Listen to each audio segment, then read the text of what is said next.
따라서 신장이나 다른 기관에 수돗물에서 나오는 여러 가지 광물질이 쌓이게 되면 암이나 여러 가지 난치성 질병에 기여하게 되는 것입니다.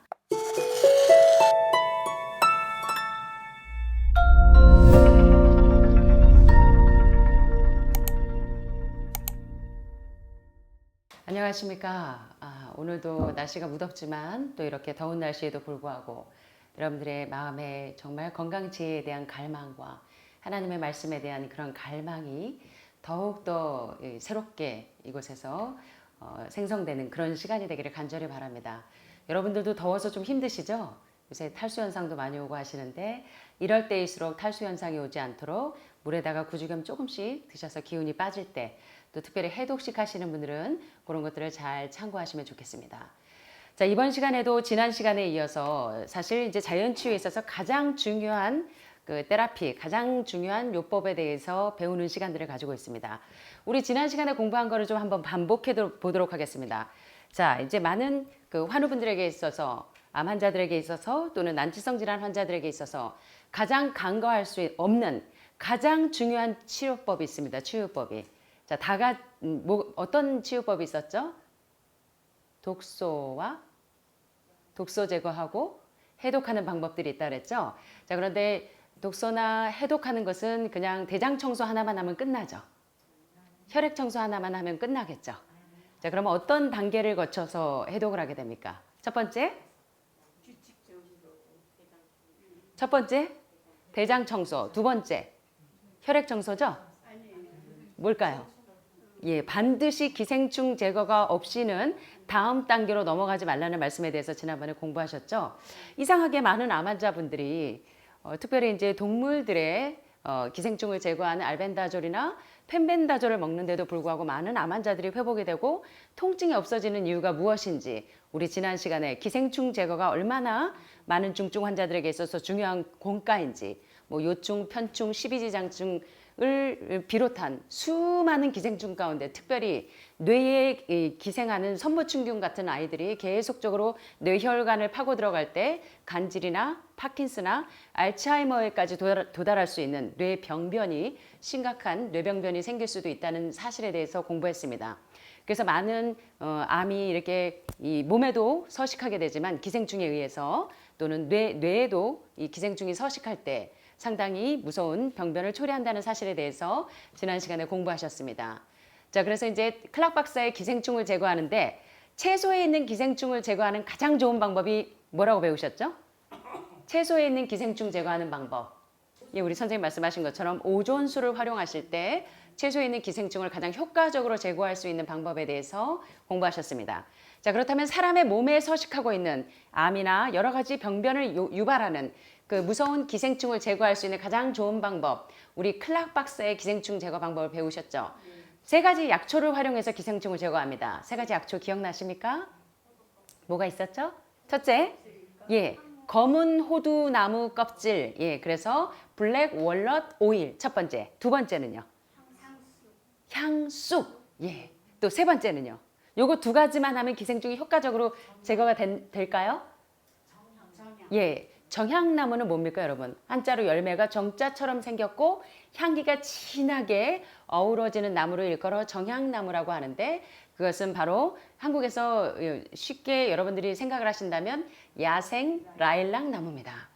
요 세 가지가 믹스가 될 때 기생충뿐만 아니라 이제 기생충이 점점 자라나는 성충 단계뿐만 아니라 알을 까는 단계에서도 요 세 가지가 병합을 할 때 효과적으로 기생충을 제거할 수 있다는 방법에 대해서 공부하셨습니다.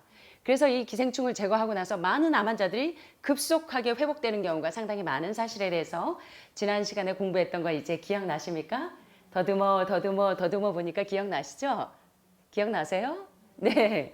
자, 요번에 세 번째 단계입니다. 자, 오늘 제가 어떤 단계를 공부하실까요? 간 청소일까요? 담낭 제거? 담낭 청소? 혈액 청소? 자, 오늘 세 번째 단계입니다. 어디 해독하는 거 배우실까요? 바로 예, 신장을 청소하는 방법에 대해서 함께 공부해 보시겠습니다. 저는 오늘 이제 신장을 청소하는 데 있어서 가장 대중적인 방법, 예를 들면 수박을 먹거나 또는 샐러리 씨앗차를 활용한 가장 대중적인 방법으로 신장 청소하는 방법, 그 다음에 가장 정통적인 정통적인 대체의학 기관에서 사용하는 정통적인 클락 박사나 슐츠 박사의 신장을 청소하는 방법들에 대해서 키드니 디톡스에 대해서 구체적으로 또 배우실 거고요.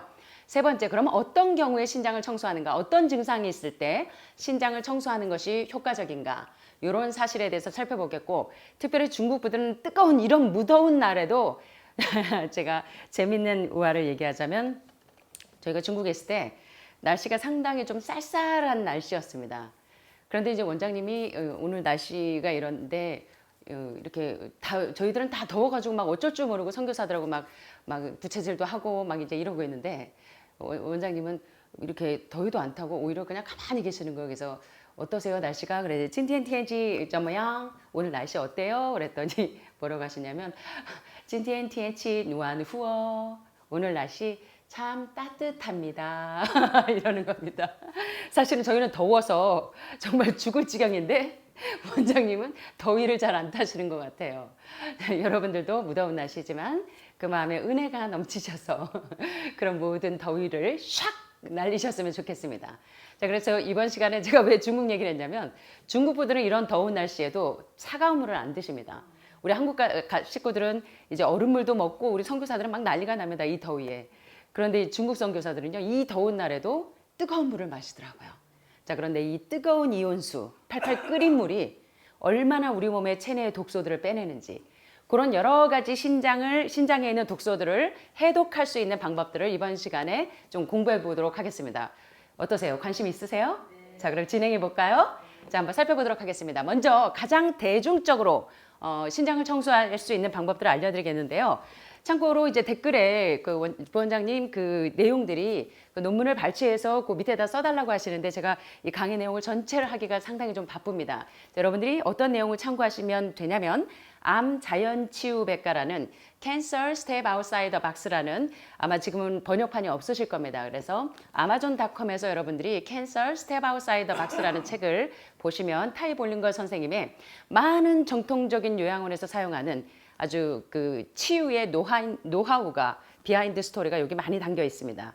그래서 이 책을 활용하셔도 좋겠고, 이번 시간에 특별히 제가 신장을 해독하는 키드니 디톡스에 대해서 이야기할 때 안드레아스 모리츠의 건강과 치유의 비밀에 있는 많은 해독의 비결들을 참고로 많이 활용을 할 것입니다. 그래서 여기에도 이 책들에도 수많은 전문가들의, 암 전문가들의 그런 노하우와 논문들이 많이 발췌되어 있기 때문에 이 두 권의 책을 활용하시면 여러분들이 유익을 많이 얻으실 수 있으리라고 생각합니다.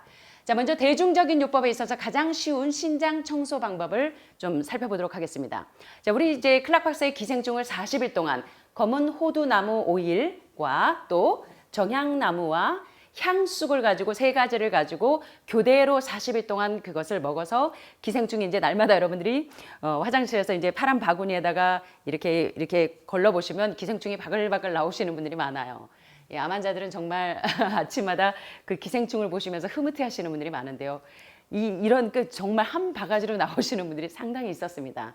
그래서 저희 환우분들이 이제 기생충을 제거하시면서 사진을 찍어 놓은 것들이 상당히 많은데, 그걸 보시면서 이제 저희 사무장님이 그 사진을 다 모아서 환우분들에게 이제 기념품처럼 나눠드릴 때, 사무장님이 식사를 못 하시더라고요. 울렁울렁 보기만 해도 울렁울렁 된다고.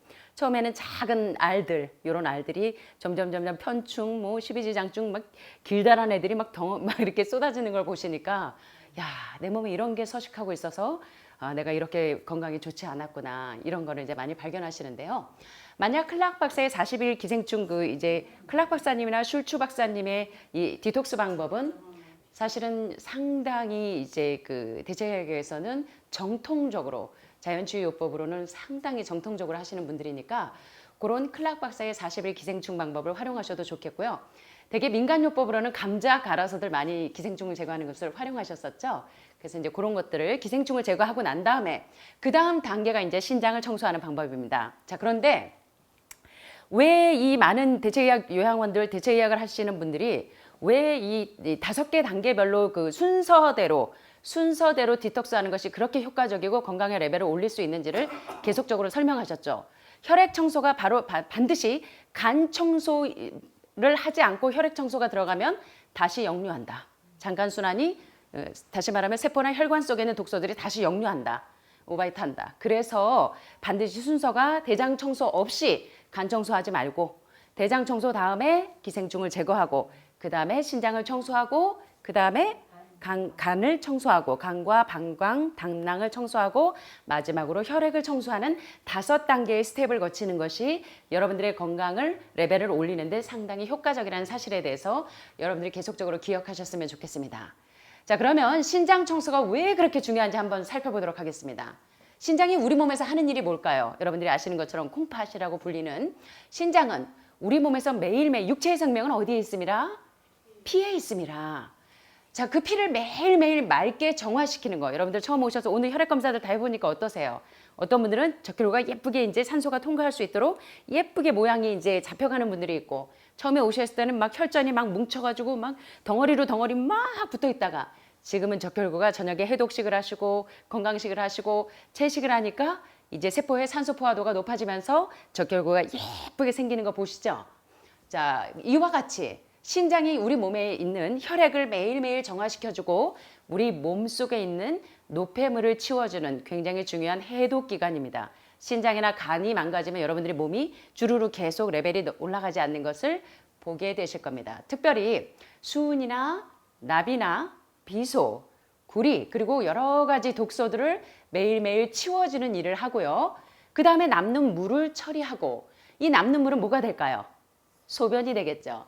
자, 소변은 요관을 통해서 어디로 가요? 방광으로 갑니다. 방광은 화장실 가기 전까지 소변을 묶어두는 역할을 하죠. 자, 그래서 신장이 이렇게 중요한 역할을 하는데 만약에 이런 신장에 여러분들이 동물성 단백질이나 동물성 지방이나 트랜스 지방산 같이 좋지 못한 이 산성화시키는 혈액을 산성화시키는 음식을 계속 드시게 되면 신장이 독소로 과부하가 걸립니다. 그래서 신장과 방광에 병이 생겨서 몸에서 발생하는 오줌과 노폐물을 처리할 수 없게 됩니다. 여러분들이 이런 독소와 노폐물들을 처리할 수 없게 되면 몸속에 노폐물과 독소가 쌓이면서 여러분들이 질병이 유발되는 것을 아실 겁니다. 그래서 각종 소금 성분으로 인한 결정이 신장 내벽에 붙게 되고 결국에는 켜져서 이것이 바로 이렇게 단단한 신장의 돌이 되는 것이 바로 결석입니다. 그래서 신장을 청소하는 이유는 이렇게 단단한 돌이 되는 결석이 될 수 있는 신장 축청 물질을 녹이기 위해서 신장을 청소합니다. 신장 결석 때문에 굉장히 통증으로 고생하신 분들 상당히 많습니다. 그런 분들은 굉장히 신장 청소에 대해서 관심이 많으시죠. 그런데 사실 많은 암 환자들은 이 모든 단계가 필요합니다. 자, 그래서 한번 살펴보도록 하겠습니다. 찰스 마요 박사님은 마요 클리닉의 박사님이신데 자, 이런 말씀을 하십니다. 우리는 여러분들이 아시는 것처럼 이제 우리가 수돗물에는 그 광물질이 많이 들어 있습니다. 이러한 광물질은 우리 몸에 잘 흡수가 되지 않습니다. 따라서 신장이나 다른 기관에 수돗물에서 나오는 여러 가지 광물질이 쌓이게 되면 암이나 여러 가지 난치성 질병에 기여하게 되는 것입니다. 그래서 마요 박사님은 물속의 단단한 광물질은 소화기관의 장 내에서 독소로 인해서 발생하는 많은 질병의 기초 원인이 된다. 그래서 이러한 물속의 수돗물에 있는 단단한 광물질이 장벽을 빠져나와서 림프 시스템으로 들어가서 거기서 그 성분들이 혈액에 담겨져서 몸 전체로 배달이 되면 이것이 신체의 각 부분을 어그러지게 하고 많은 질병의 원인이 되게 한다는 것입니다. 자, 우리 지난 시간에 계속적으로 공부한 것처럼 기생충도 우리 몸에 많은 질병에 기여하게 되고 또 산성화된 음식들도 우리 몸을 병들게 하는 원인이 되고 뿐만 아니라 우리가 일반적으로 먹는 수돗물 속에서 있는 단단한 광물질도 우리 몸의 이 신장 기능을 떨어뜨리는 그런 많은 병을 유발하는 요소들이 있다는 것을 살펴보게 됩니다. 자, 그렇다면 이제 이런 상태에서 어떻게 하면 우리가 우리의 신장 기능을 그래서 우리의 해독 기관을 살릴 수 있을 것인가? 가장 대중적인 요법 2가지를 소개하겠습니다. 여기에 하이라이트가 있네요. 세상에는 수백 가지의 약초가 있습니다. 여러 가지 많은 동종 요법들이 신장 결석을 치료하는 데 활용이 됩니다. 그런데 대개 신장을 청소하는 데 가장 인기 있고 가장 쉽고 가장 효과적인 방법은 하루 종일 여러분들이 커다란 수박을 사셔서 하루 종일 아침, 점심, 저녁 수박을 드시는 겁니다. 자, 여러분들은 과일식 해보셔서 아시겠지만 그때 여러분들이 신장 청소하시려면 수박으로만 디톡스를 하시면 되겠습니다. 자, 그러면 신장을 청소하는데 신장 부종을 녹이고 요석증이나 신석증이나 만성 신부전증 질환 환자들 액에 있어서 굉장히 효과적으로 신장의 이 염증 수치를 줄일 수 있는 굉장히 좋은 방법이 되겠고요. 첫째 어떤 방법이 있다고요? 수박을 매일 드시는 겁니다. 아침, 점심, 저녁 하루 왼종일 수박을 드시면 신장을 청소하는 데 아주 효과적이고요. 또 다른 대중적인 방법으로 많이 알려져 있는 것이 바로 샐러리 씨앗차입니다. 자, 그래서 대중적인 방법으로 어떤 방법이 있냐면 샐러리 씨앗차를 끓여서 우려서 드시면 되는데요. 끓는 물에다가 한 스푼의 샐러리 씨앗을 갈아서 넣고 잘 저어서 우려서 드시면 만성 신장 질환 환자들이 굉장히 신장의 기능을 효과적으로 회복시킬 수 있는 좋은 방법이 됩니다. 오늘 이제 퇴소하신 여사님 한 분이 발바닥에서 매일 불이 난대요. 이 발바닥에서 불이 나는 경우에 되게 신장기 그래서 자꾸 이렇게 살이 많이 찌시죠. 해독식을 많이 하시는데도 살이 전혀 안 빠지세요. 그런 경우에는 신장의 기능에 문제가 있을 확률이 많습니다. 크레아틴 수치도 많이 떨어져 있는 것을 보게 되는데요. 그런 분들 같은 경우에는 이렇게 샐러리 씨앗차를 계속 우려서 이렇게 드시는 것도 신장 기능을 올릴 수 있는 좋은 방법이 될 수 있을 것 같습니다. 그래서 대중적인 요법에 있어서 굉장히 중요한 방법들인데요. 자, 샐러리 씨앗은 만성 신장병이나 신장 결석에 매우 효과가 좋은 차입니다. 샐러리 씨앗은 우리 신장에 직접 작용해서 관절로부터 축적되어 있는 독소를 속히 제거하고 이뇨작용을 촉진시키는 일을 하는 것이 바로 샐러리 씨앗차입니다. 그래서 이제 이뇨제를 드셔야 되는 경우에 샐러리 씨앗차를 활용하시면 굉장히 도움이 되시겠죠. 예, 이뇨제를 먹어야 될 만큼 그럴 때는 배뇨를 촉진시키고 또 독소를 속히 제거해 주기 때문에 샐러리 씨앗차나 이런 것들을 활용하셔도 도움이 되겠습니다. 그 다음에 이런 샐러리 씨앗차는 종종 민들레 뿌리. 자, 여러분이 드시고 계시는 천연 항암제, 항생제, 항염제의 대표적인 것이 뭐가 있었습니까? 골든실루트가 있죠. 골든실 뿌리. 자, 그게 사실은 민들레과입니다. 민들레는 아니지만 야생 지역에서 채취하는 민들레과에 속하는 것입니다. 그래서 골든실루트가 바로 민들레 뿌리죠. 민들레 뿌리과입니다. 자, 샐러리 씨앗차하고 민들레 뿌리가 같이 사용하게 되면 시너지 효과가 있는데 신장에도 아주 특효약으로 작용이 되고 샐러리 씨앗차하고 민들레 뿌리를 함께 사용하실 때 간 기능도 굉장히 많이 올릴 수가 있습니다. 그래서 여러분들이 샐러리 씨앗차와 골든실루트를 같이 활용하시면 상당히 도움이 되겠죠. 이런 지혜를 여러분들이 여러분 생활에서 실천하시면 많이 도움이 되겠지만 그러나 만약에 임산부라면 자궁에 자극을 주기 때문에 이 샐러리 씨앗차를 드시면 안 됩니다. 그래서 임산부들은 예외입니다. 그래서 임산부들은 샐러리 씨앗차를 활용하지 않는 것이 좋습니다. 자, 지금까지 제가 이제 굉장히 중요한 그리고 대중적인 가장 손쉽게 신장을 해독할 수 있는 방법을 공부해 보았는데 기억나십니까? 첫째 어떤 거? 예, 수박을 큰 통을 사서 하루 종일 뭐 이틀이나 3일 내내 수박으로 여러분들이 과일식을 하신다면 가장 효과적으로 신장에 있는 독소들을 제거할 수 있는 가장 좋은 신장 디톡스 방법이 되겠고요. 또 한 가지 샐러리 씨앗차를 우려서 계속 드시면 신장 기능과 간 기능을 올릴 수 있는데 샐러리 씨앗차하고 뭐하고 같이 배합을 하시면 더 좋을까요? 민들레 뿌리 또는 골드실루트 이런 것들을 함께 활용하시면 신장 기능이나 간 기능을 상당히 빨리 회복시킬 수 있는 좋은 방법이라는 사실에 대해서 가장 대중적인 그리고 가장 손쉬운 신장 해독 방법에 대해서 이번 시간에 살펴보았습니다. 자, 다음 시간에는 제가 이제 클락 박사, 닥터 클락 박사, 기생충 박사로 또는 해독에서 아주 대가이시죠. 해독의 대가이신, 자연치유의 대가이신 클락 박사님의 여기 키드니 디톡스 방법, 슐츠 박사님과 또 클락 박사님의 가장 좋은 신장 정화 방법에 대해서 다음 시간에 이제는 대중적인 요법에서 조금 더 깊이 들어가셔서 만성 신부전증이나 뭐 요석증이나 신석증이나 신장 기능이 상당히 저하되어 있는 분들에게서 활용하실 수 있는 구체적인 신장 정화 방법에 대해서 다음 시간에 한번 살펴보도록 하겠습니다. 그래서 여기 보시면 10가지의 대체적으로 말린 수국 뿌리나 마시멜로 뿌리나 우바우루시 이런 여러 가지 10가지의 대표적인 천연치유 그 약물 치료제를 가지고 어떻게 활용하는지 다음 시간에 이제 정통적인 신장 청소 방법에 대해서 한번 살펴보도록 하겠습니다. 이번 시간에 공부하신 거 잊어버리지 마세요. 여러분들에게 잘 활용되었으면 좋겠습니다. 감사합니다.